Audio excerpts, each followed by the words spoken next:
AMREF Health Africa in Kenya has launched its strategic plans in a bid to align the ambitious goals with that of the national and the county governments.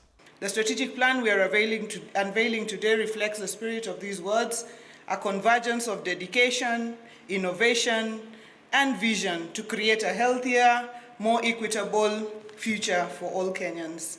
Part of this is our investment in creating a university that is going to be training young people to enter the health service delivery, midwives, nurses, physiotherapy, health systems understanding, community health extension, and we are investing $50 million in establishing AMREF International University here in Nairobi. Equitable, affordable, and accessible health services were among the top priorities to be achieved by Vision 2030. Empowering communities to take charge of their own health fosters ownership and sustainability. That the Ministry of Health has prioritized, namely the commodity security, and in this, the government is committed to ensuring the availability of quality health products and technologies at all levels of the health system.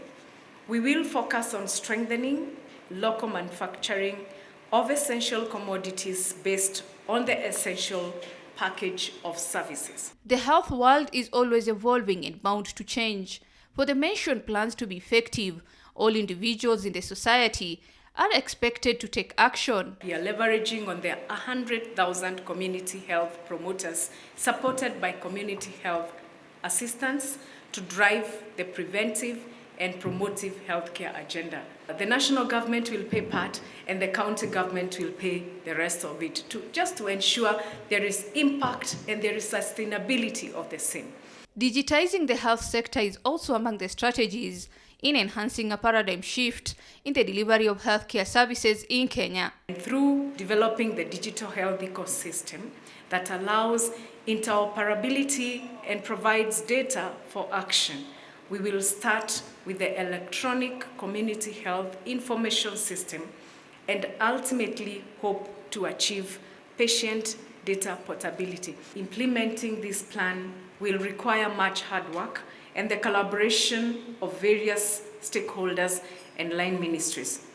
The stated strategies are among millions of proposals that the Kenya Kwanza government has presented. If they are implemented, it will be a relief to Kenyans, many of whom rely on health services provided by the public hospitals. Husna Mohammed, KTN News, Nairobi.